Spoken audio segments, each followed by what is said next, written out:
Hello, everyone. I am Ken Long, the chairperson of the ASBN, the Adelaide Sustainable Building Network.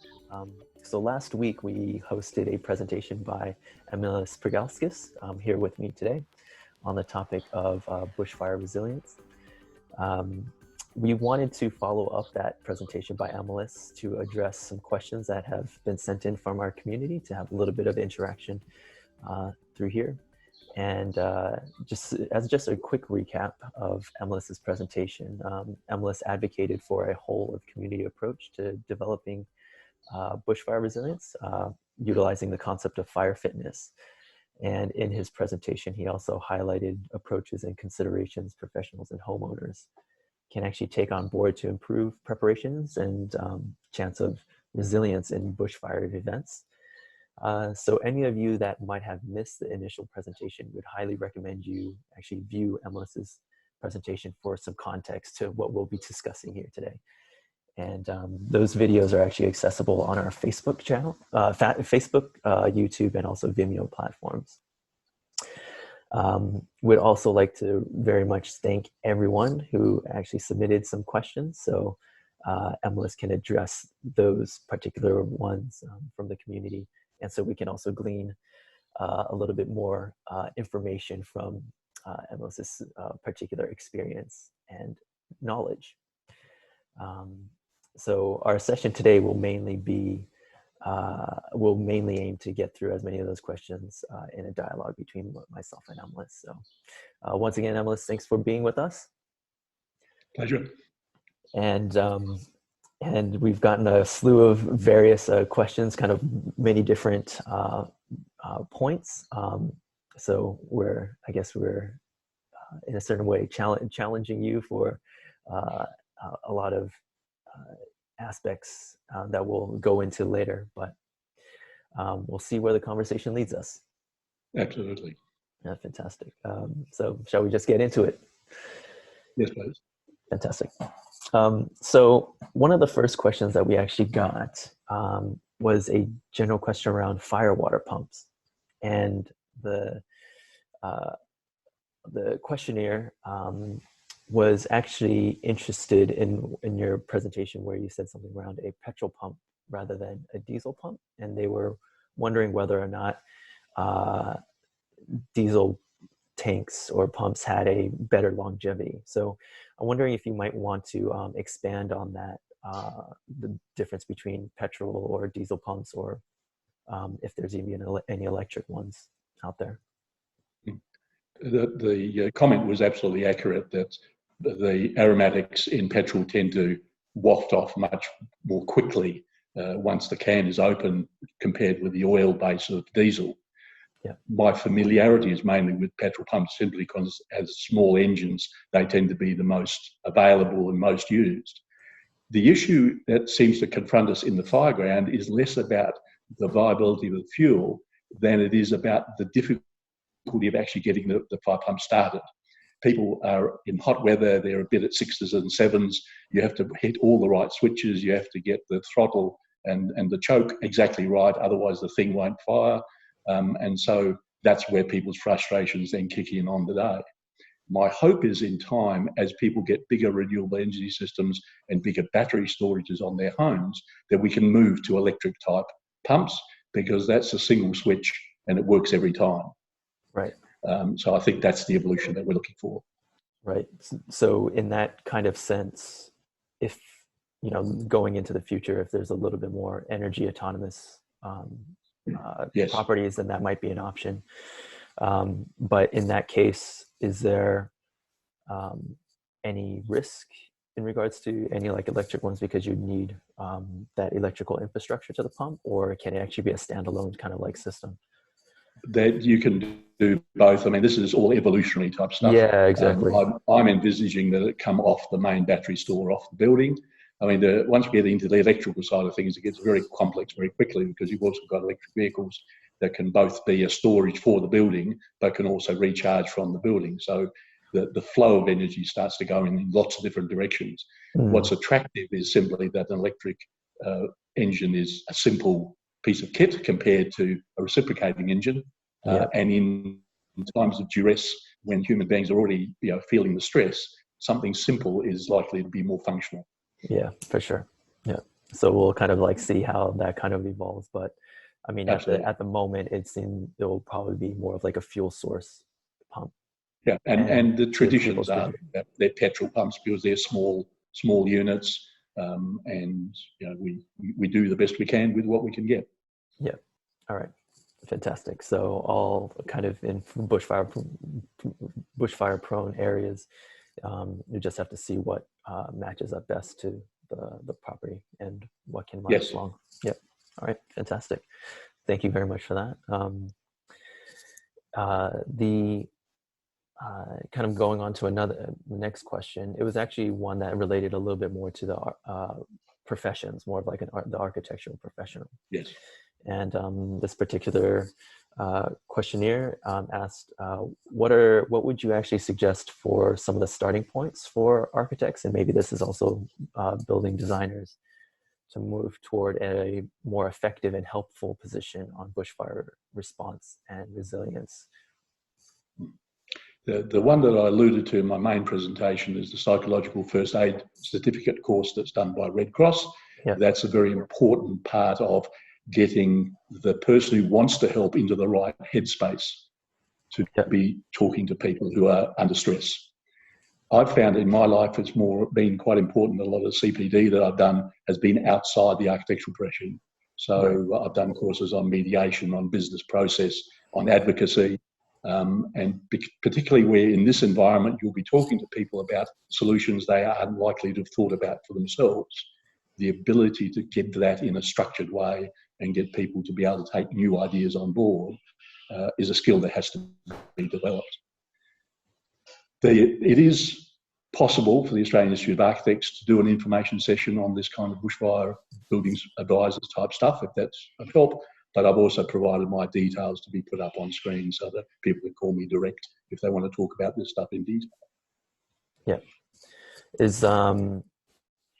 Do you think that needs the greater amount of professional development, more of like the interaction and the human psychology the human stuff rather than the technical kind of aspect? Yeah. Yes, because as you'll discover, quite often it's about where people's headspace is at, the feeling that they are lost and have no sense of direction forward, and the best help you can give them is to give them the reassurance that yes, there is a future. Yes, this can be done in a step-by-step way. They don't have to bite off the problems they've entered through no fault of their own in one big step. Yeah. Okay. And there's plenty of technical kind of development if people want to seek that, I guess. Yes, absolutely. Yep. Okay. So for any of you that want to be of aid in this kind of area for within a professional realm, please make sure you look a little bit more into the mental aspects of this and become it's worth mentioning more that emotional intelligence on this side. I've put up a slide which shows a house in the edge of a small town, which from the curbside looked like it wasn't burnt out. What the building advisors were able to do was go inside and see that the fire had actually come in through the back eaves and had burnt out all of the roof structure, and were able to therefore write a report that said, yes, that family was due for all the bushfire relief that's available, which prior to that they'd been told they were not eligible for. So they're the human type things that we get involved in to move people forward after they've experienced something as traumatic as a bushfire. Yep, fantastic. All right. Thank you very much for that insight there. Our next question was a little bit more on like the landscape aspect, because you were mentioning how, especially in peri-urban areas, they kind of within the properties, even though that you might have like the margins between the properties, they kind of get infilled with landscape and things of that nature. So the questioner actually had a comment around, it became clear in these past Cuddly Creek fires, and also in the KI fires, that landscaping and species selection adjacent to homes and property might become a major factor in whether they can defend the house or not. So they were wondering whether or not you could discuss garden and landscape selection for bushfire moderation and asset protection. And the questioner also acknowledges that in South Australia, the Adelaide Hills is becoming quite a peri-urban area. So a lot of these landscape selections might actually lead to higher bushfire risk. So would you be able to just talk a little bit about landscape selection and what you kind of know about that, and any kind of resources that people might be able to connect to? Very good. Yeah. If you find on web, on the hort360.com.au site, a PDF version of the Your Home Manual, it's the edition 4, and that's the only edition which this appears. I wrote a chapter in there about bushfires. And one of the elements that I drew on is a book by Ramsay and Rudolph called Landscaping and Building Design for Bushfire. And then if you look in other sources like the New South Wales Rural Fire Service, and on Eyre Peninsula, the NRM have a booklet. They all talk about species being selected on basis of their high water bearing, high salt content, low oil, and where the leaf and bark litter should fall to the ground and compact on the ground, so that rather than the wind of the fire whipping it up and making it airborne embers, that the debris tends to stay on the ground. There are very few species lists of plants that meet all those requirements, but certainly if you look up Di Delane, and her book is Landscaping for Fire Protection, she's chosen the Eyre Peninsula species of native vegetation, and she goes through grasses, shrubs and trees that give us those kinds of sort of favourable measures. Because we have to remember that as far as the plants are concerned, bushfire is there to help propagate the seed. Mm-hmm. It's not about protection in the way in which we would think about it. And so this is very much an evolutionary field still being developed. Right. Yeah. So it's not, it's still kind of people experimenting. It's not as cut and dry, kind of like in this particular area, and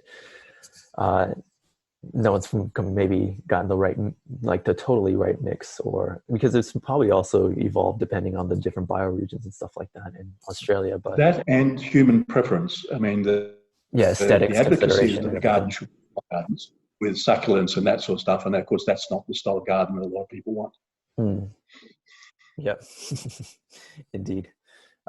Even though that might help a little bit on in water resiliency a little bit, but yes. Yeah, that doesn't always. One of the things worth mentioning is that in Cuddly Creek there was some experimentation with deep watering of vineyards, and that's fine if you have the 12 hours of warning that the fire's coming and you have the large amounts of water available. What we learned from that, of course, is that the fire intensity reduces as it goes down into that kind of landscape, but that doesn't deal with the fireballs that go over the top and put spot fires further in, downwind in a bushfire.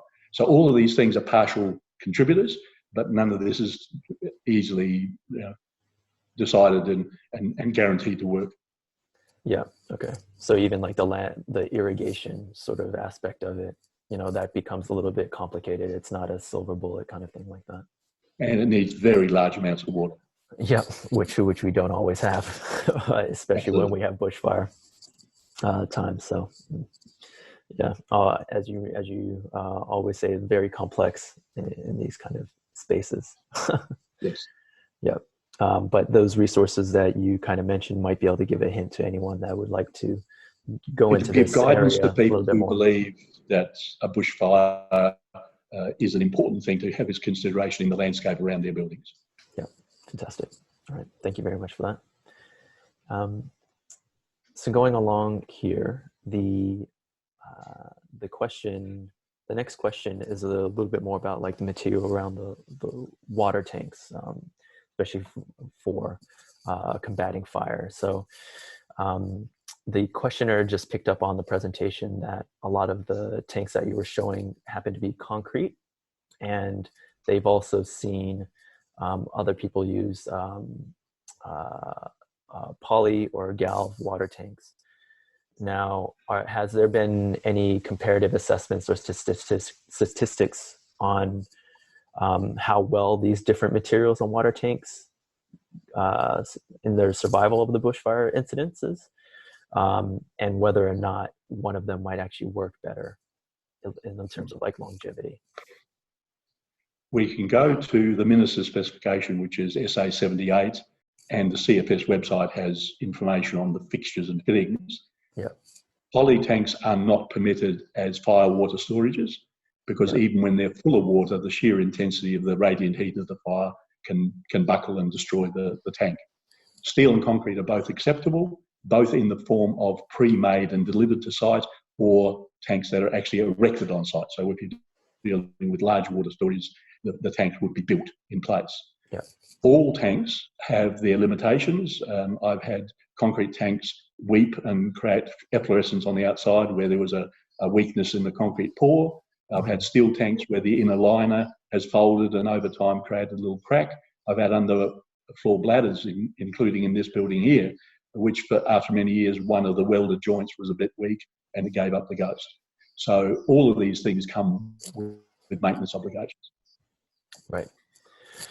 So is it better to think that if and when it does need to be replaced, you have something that can be either retrofitted or like a whole new tank can actually be brought in? Is that probably better way of thinking about it, that it might actually fail somewhere down in the future? So you want it to be each of these has a service life. Yes. Yep. And we've had all of these types of tanks repaired at various stages. If you have someone who's keen enough to open the hatch and get down into the dark and repair them from the inside outwards. But quite often, especially if they're a ready delivered tank, it's simpler to remove the old tank and put a brand new one in place. Okay. Right. There you go. Concrete or steel for the win. But like you said, those are the only ones that are meant meet the standards that are required. Yes. Yeah. Okay. Fantastic. Now this kind of changes tact a little bit because we've had quite a few questions about like particular aspects of like on the property or the home or different materials. But the next question was a little bit more on like thinking about infrastructure. So the questioner asked whether or not you had an opinion on how to reduce the death toll on roads, given that that's where most people die during a bushfire incident. I can't fact check that bit, but I'm guessing it'd be true. So it is true. Yes. In terms of like wider infrastructure, are there any elements we can design to help prevent this, or is it preventable once these things are going? And once you're inside the fire front, you're in a black environment that is darker than night, and the headlights won't help. And people don't die from the fire. They die because they're traveling at high speed on a road they think they know, but they forget about that one bend in the big tree. Yep. So the Country Fire Service is very emphatic, and you listen to their messages and the words that they use. They say, leave early, or if you're deciding to stay and defend, then do not run away just before the fire arrives, because it will kill you. And they're not using the word could or would or should or might. They're being very emphatic out of the experience that those decisions have to be made early enough, and there is no workaround. So we just have to listen to those messages and be very clear in our own minds what it is that is tenable for us. Right. So that's more of like a behavioral aspect where it's not, I mean, there'll be roads that can take people out, but then whoever is in these high bushfire regions has to know what their strategy is. And as you pointed out in your presentation as well, it's like you need to know how you're going to be going about this prior. Yes. Yeah. Okay. Yeah. So make sure you have your strategy correct if you're in these kind of areas, and high design or extra infrastructure might not help with those unfortunate sort of like fatalities, because it's more behavior issue.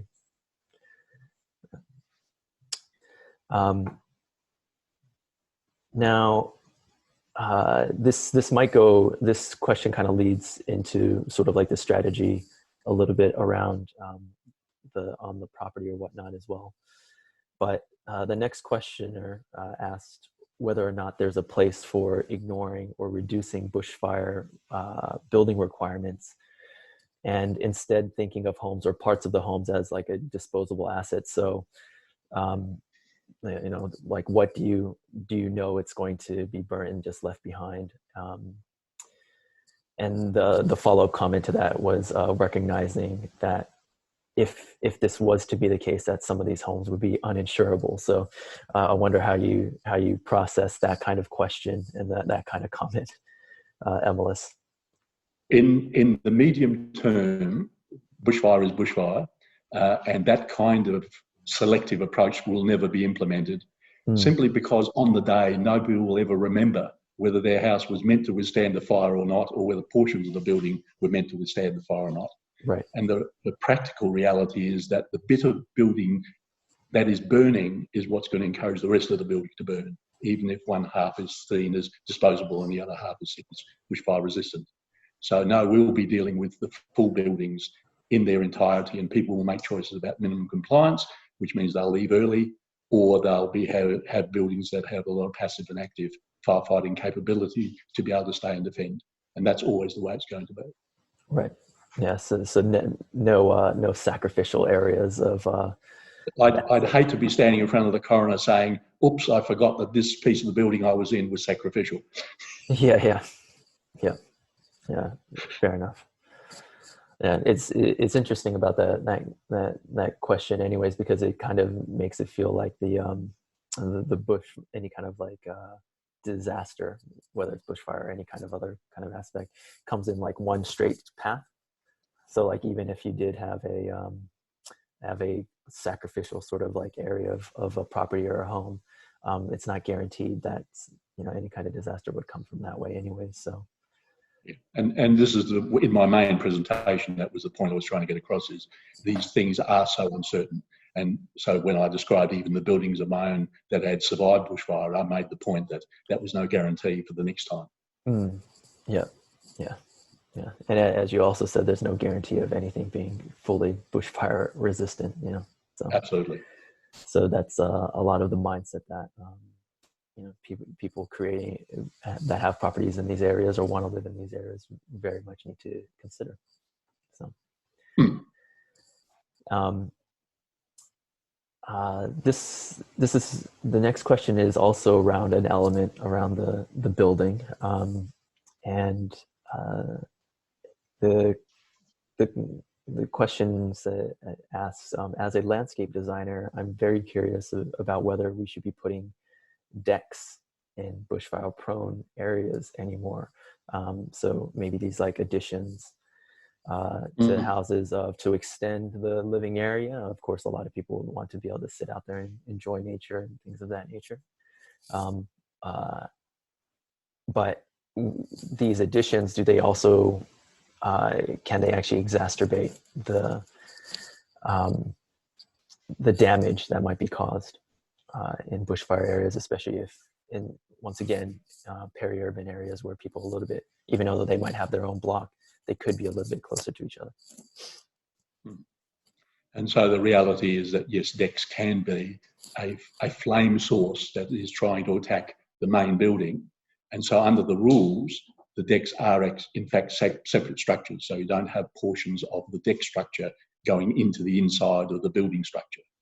Okay. There are also requirements about the amount of ground accessible underneath, and that then becomes a maintenance obligation on the occupants, that they have to keep the debris away and they have to keep it usable. The biggest problem we seem to be having with decks that have been built in the past, particularly the ones in permapine, is there's a lack of maintenance. And so people are actually getting hurt by the deck itself failing just through decay. That has a lead-in across into the bushfire area as well, because a timber structure that's been let go is that much more fire-prone than one that's been maintained, painted, especially painted with an intumescent paint. So yes, there are going to be more and more restrictions on that kind of ad hoc addition where the maintenance is not a guaranteed follow on. And so, yes, as designers, we have to be very aware of the fact that these things not only have to work on the day that they're built, they have to work in the normal day-to-day living that people are carrying out on the land.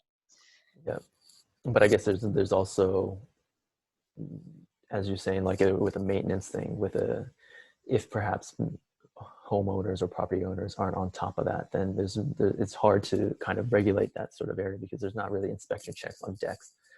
Correct. Regulation always deals with the thing at the time when it's completed. And so the designer has to think about, and how is this thing going to age? What are the things I have to tell the occupants that they have to be on the lookout for? And maintenance is a big part of that. And the fire issues are bringing that closer and closer to people to be aware that they have a personal stake in doing all those follow-on tasks. Yeah.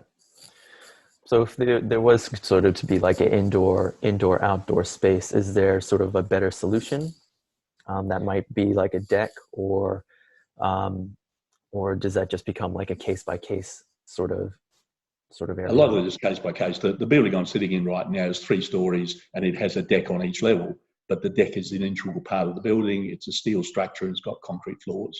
So the obligation here is simply to keep the debris clear, to do the sensible things, because the structure itself is non-combustible and has a long service life with relatively modest maintenance. Right.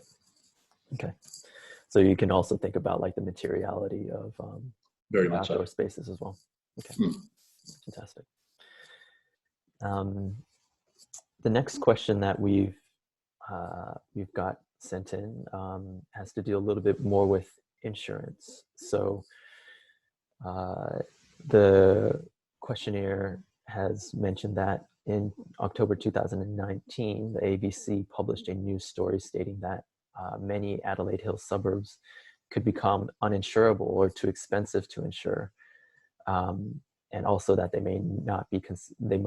might be considered too risky for bank mortgages within the next 30 years or so. So, what if the insurance companies are recognizing this? What kind of implications might this have on the way we build or areas that we build into the future in Australia? And that's a very real issue because of the increasing intensity, scale and speed of fires. So the way we develop the individual property and the circumstance that it's seated within both have a role to play.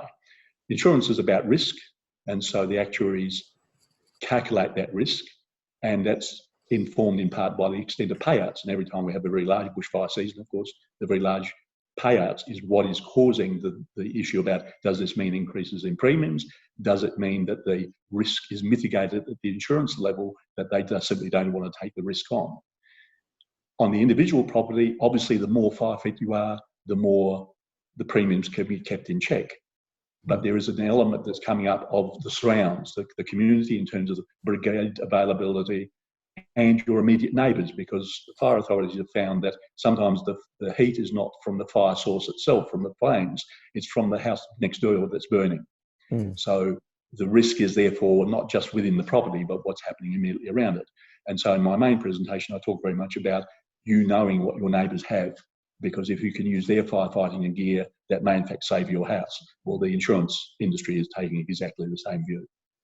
Yeah, right.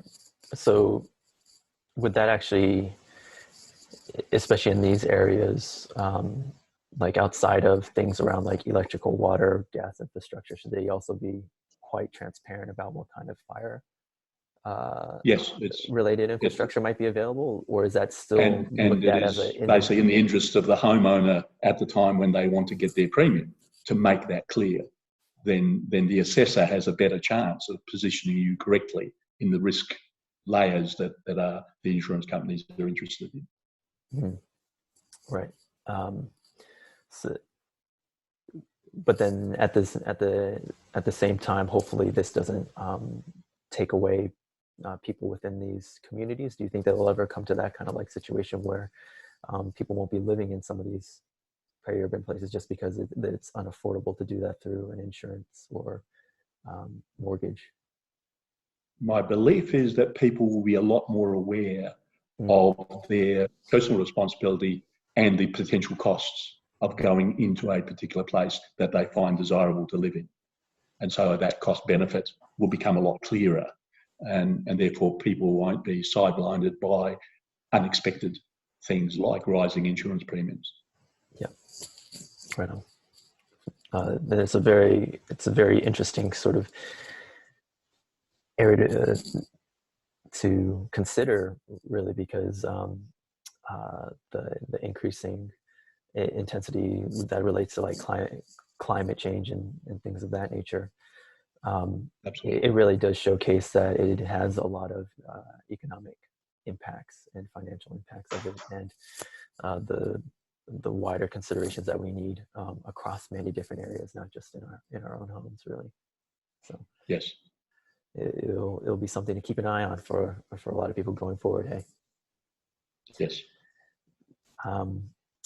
Another question that might be a little bit linked to this around risk, especially, is a question around liability. And if we do know that these risks are becoming higher and increasing, do the builders, designers, or architects of a dwelling, when they're working on a project in a bushfire zone, will they have to take on any liability for the performance of the building in the event of a fire, or is that even possible? So that was just a question, whether it would be on the homeowners or the people that actually help create the home or property that they're on. Yeah, the liability as an issue changes over time, and we've been accused of following the American model of being more litigious. The most direct example that we can look to is the Lacrosse building facade fire in Melbourne, and of course Grenfell Tower in London. And the court case for Lacrosse was completed. I'm going to oversimplify the answer dramatically, so you can't take it as the definitive statement. The apartment owners, I believe, asked for $12 million because the facade burnt. The court held that all of the parties, design, construct, certify and occupy, all had proportionate liability. So take that money and divide it by how many parties you want to. And that's a feature of how litigation is going. In the bushfire area, in the end, it's the home occupant and what they've done that makes a major difference to how a property is going to perform. From the design end, there is an obligation to inform the owner as to the issues coming up, and for the certifier to make sure it's all well within code or beyond code, and for the builder and trades to build what is documented, not to take the shortcuts. Mm. Right. And with that have you seen anything like this kind of like come up on recent bushfires where anyone's held had liability for recent fires where someone's lost their home or something didn't perform as well as they thought it might be? Because this is untested territory, no, I haven't seen anything in the bushfire area. And I guess we're ultimately dependent on, there are so many people in that chain of events that what we want to understand is what were the most recent ones, and particularly the occupancy, and what was its contribution, as we talked about with decks. If you don't maintain the infrastructure, then effectively its performance is degraded way beyond what a designer or a certified might have had in mind. And so this is unknown territory. Yeah. Okay.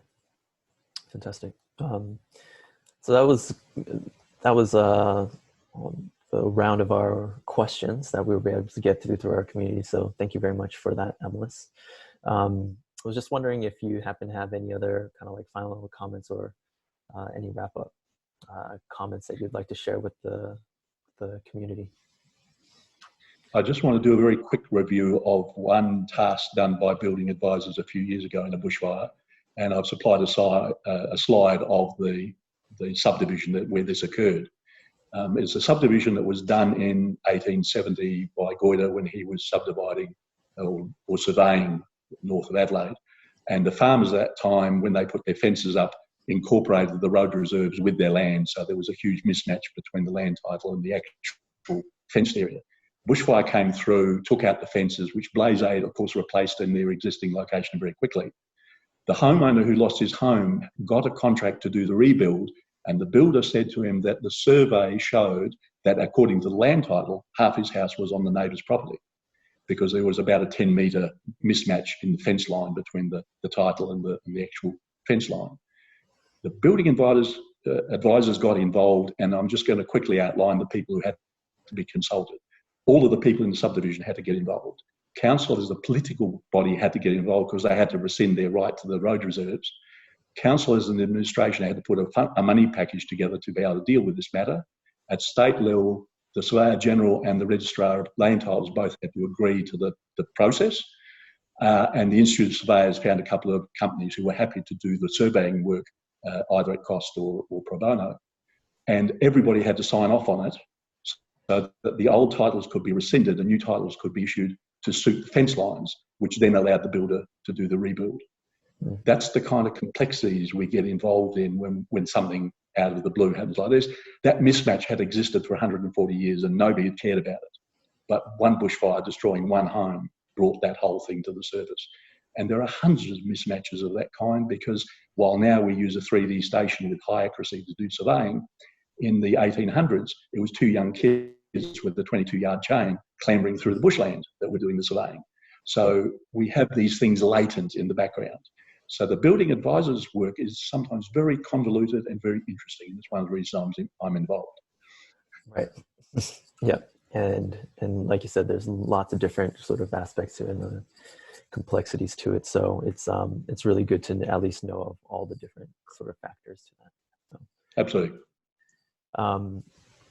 Just as a wrap up, Emilis, just wanted to say thank you very much for your time and your knowledge and expanding on a few more areas of interest from the community. It's extremely valuable to be able to discuss these matters with you. And I think all of us just hope that it will improve the awareness and preparedness, knowing that bushfires will always kind of like be here, and how do we actually just be ready for it. Absolutely. So on behalf of the ASBN, I'd like to just thank you all for joining us in our session. And please share the content to persons, communities, and organizations who you feel that can benefit from this type of knowledge. Just to note, the ASBN has an extensive catalog of past presentations and forums, providing a lot of insight into approaches of sustainability in the built environment. So please jump into our archive for further interest. And we also have the Green Book resource online for those interested in those connecting with organizations providing sustainable solutions. Please, I'd also like to recognize the ASBN team for their efforts in coordinating our session today. Especially as a volunteer-run organization, we're extremely privileged to have such passionate people helping behind the scenes. So thank you, team. I hope you all will stay connected with us in the future through our newsletters and various social media platforms. And yeah, hope to see you again soon. Thanks again, Emilis. Really appreciate you being part of it. I hope you have a fantastic day. Good day to everyone. Yeah. See you later. Take care.